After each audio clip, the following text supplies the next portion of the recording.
malaammaltummaan hojii ta'eera. Hojiidha jedhamee labsamuu qofatu nu hafa malee labsiinuma gubbaarraa gadi labsuutu hafa malee hojii dhaabbataa ta'eera jechuudha. Waajjira kamiin yoo horattan keessumattuu biyya Itoophiyaa kana keessatti waajjira kamiin yoo horattan gandarraa jalqabe waraqaa eenyummeessaa baafachuu yoo barbaadde manaajara gandaa yookaan immoo gaggeessaa gandaatiif waa jechuu qabda. Harkaan deemuu qabda jechuudha. Isa dhiisaasin waajjira farra malaammaltummaa yoo deemte wayii si gaafata. Waa akkati waa gootuuf si gaafata. Waajjira farra malaammaltummaa Itoophiyaa keessatti waajjiricha qofa miti. Anti Corruption Commission. Koomishiniin farra malaammaltummaa gubbaarraa kaasee amma gadiitti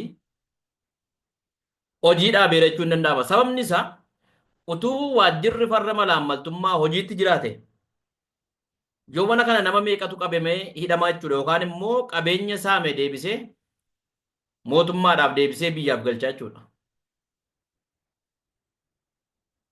Waan biraa dhiisaati. Gibirri qonnaan bulaarraa sassaabame seeraan dhaqee kaazeenaa mootummaatti hin galu. Waan irraa butamu jira.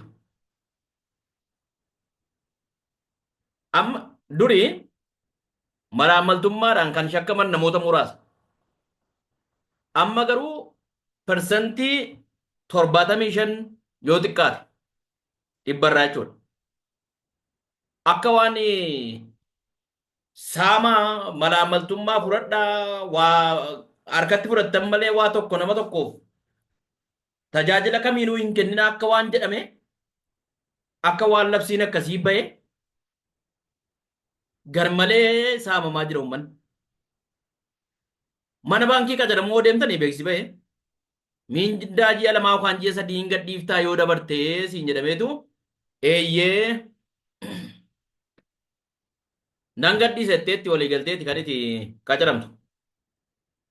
Kan kana keessaa hin qabne ani baankii siinkee qofan arge dhugaadhaan dorgomsiisee kan amma galchaa jiru. Kanaan achi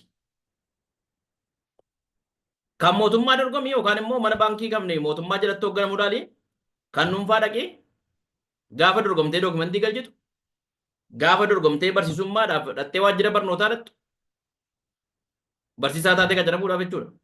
Waajjira fayyaatti qacaramuudhaaf gaafa deemtu waa si gaafatu. Kanuma keessaa immoo qaamni kana hordofee saaxilu qaamni kana hordofee seeratti dhiyeessu rafeera. Si'a tokko maal jedhe isinitti fakkaate muummichi ministeeraa duraanii Itoophiyaa jechuudha. Mellees Zeenaawwiin ሙስና ስራ ነው እስካልተያዝክ ድረስ ሌብነት ስራ ነው ማለ ሀኒ hanga gaafa ittiin qabamneetti hojiidhaa jedhee ture. Hanna gaafa jennu fakkeenyaaf amma yoo nama magaalaa tokko ba'ee waan inni ofirkaa qabu keessaati moobaayiliin kan koo yoo hatame hanna jedhama. Borsaa kan koo keessaa immoo kaan immoo kiisii kan koo keessaa immoo ammas moobaayiliinis qarshiinis wanti narra jiru wanti narra jiru hundi yoo hatame hanna tuun taane saamicha jedhama. Amma hanna irraa gara saamichaatti ce'ameera. Hattuun mootummaa hatu kun hattuun biyya hatu kun waajjira keessa taa'ee hoogganaa kan jedhame. Mee yuunivarsiitota mootummaa laalame. Pirezidaantiidhaaf konkolaataan lama yoo xiqqaate yookaan sadii kennama. Kan ittiin deemu jechuudha. Vaayisiidhaaf akkas namni tokko gaafa kolleejii dhaqame. Kallaa fayyaa nama hoogganu bira dhaqame. Warra hooggantoota mana murtii dhaqame.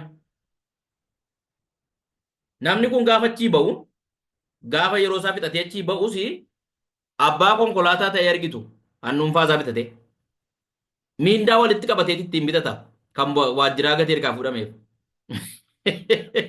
Dhaqi goowwaaf kee goomsi.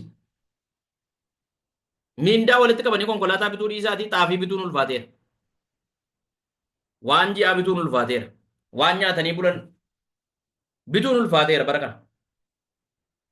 Eessaa bahee hin hatamee malaammaltummaadha. Qaamni kana gaafatu hin jiru, qaamni kana to'atu hin jiru.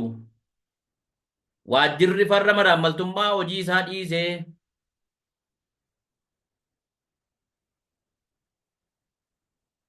waajjirri imbaata baaqii jedhamu yookaan immoo ombudsman kan jennu suni hojii isaa dhiisee maaliifi qabeenyi biyyaa gaafa saamamu gaafa nam tokko dhaqee waajjira sana dhaqee tajaajila akkasiidhaaf dhaqee jennaan waajjirri suni qarshii na gaafatee yookaan akkasin ta'e jedhu namni dubbii kee wayitti lakkaa'u hin jiru. Dhaqi isaanumaa wajjin fixadhoo dhamta. This is reality. Waan dhugaa qabatamaadhaan hamma jiru kana dubbadha malee waan inni itti dabalu tokko hin qabu. Hundumtuu dhoffatee deema malee. Nyaatameera malaammaltummaa kenneeti.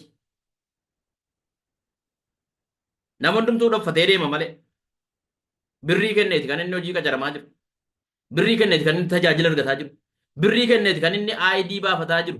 Naashinaal ID kanarraa kan hafe isheen gandatti kennanu birrii malee hin kennamtu. ID fudhachuudhaaf waan immoo waraqaa eenyummeessaa fudhachuudhaaf.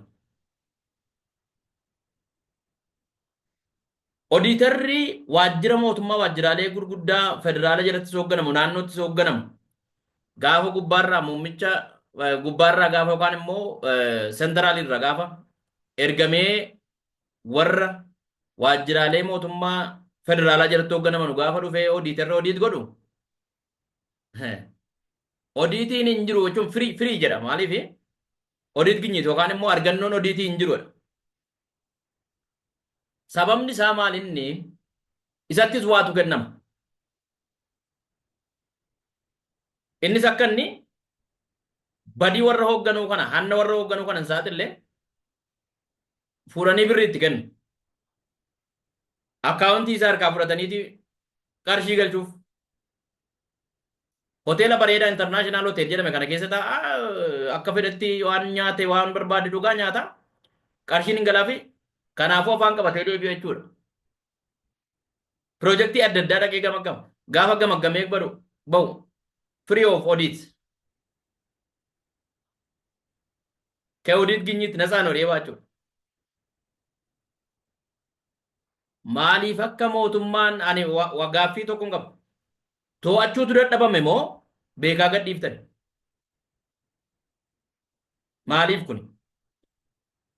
Piroojeektiin jalqabame tokko waggaa lamatti xumurama jedhamee waggaa shanitti xumurama jedhameeti waggaa 15 turaa jira. Maaliif pilaanii jalqabame maaliif hin xumuramne jettanii maa gadi buutanii gaafatan? Piroojeektii biyyattii keessatti muummichi ministeeraa hojjechiisuuf kan Finfinneetti Adaanachiin hojjechiiftu waan sin ajaa'ibu guyyaa jedhametti ji'a jedhametti akkaataa jedhametti kwaalitii jedhameen xumuramaa jira waan nama ajaa'ibu. Inni Finfinneedhaan ala jiru garuu akkas miti. Akkas miti. Ijaarsi adda addaa. Daandiin adda addaa. Bishaan galchuudhaaf yoo ta'e piroojeektiin bishaanii, piroojeektiin ijaarsa manaa, piroojeektiin ijaarsa karaa. Akka jiruun akka jedhametti raawwatamaa jiru. Birrii nyaataa hin hata namni. Baajatatu dhuma lafatti. Baajata dabalataa itti gaafatu waan nama ajaa'ibu. Ani waan na ajaa'ibu maaliif qaamni kana to'atu kun dhabame? Maal biyya seerri jiru biyya mootummaan jiru keessa jirra hooti? Amma yoomitti hiyyeessi bo'aa jiraata maaliif? Kanaaf malaammaltummaa hojii godhatee jechuudha namni baay'een. Qaaleensa gabaallee wanti fide tokko malaammaltummaa. Inni sababa malaammaltummaadhaan qarshii argatuu fi waan gabaa irratti dhiyaatu akkuma jedhameen qarshii hangas hanguma jedhame sanaan bitatee gala. Atiifan immoo dadhabnee dhamaanee finna waan gabaan jette sanaan bituun nu rakkisa. Saa hattuu kanaa wajjin dorgomuu nu rakkisa jechuudha. Saa wajjin nus gabaa baanee waa bituuf deemna waan ta'eef. Qaamni mootummaa mee kanatti yaadame. Gaariidha sin fayyada. Maal qaba yoo biyyattiidhaaf yaadame. Hattuun yoo saaxilame maal qaba. Mee waajjira hundumaa sakattaa. Waajjira poolisii godhattan malaammaltummaa. Waajjira gandaa wanaaf malaamaltummaa. Bulchaa aanaa bira roottan malaamaltummaa. Kantiibaa magaalaa bira roottan waasi gaafatan. Maali?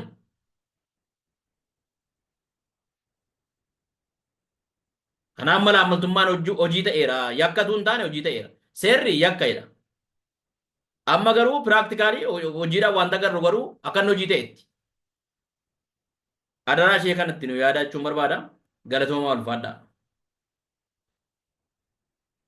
Warri akkuma kana isin rakkisee naannoo keessan isin jirtanutti isin rakkisee akka biyyaattis immoo waa'ee isaa sirriitti qorattanii hubannaa qabdanis immoo yaada itti barreessuu dandeessu, koomentii itti kennuu dandeessu waan hin dubbadhe kanatti jechuudha.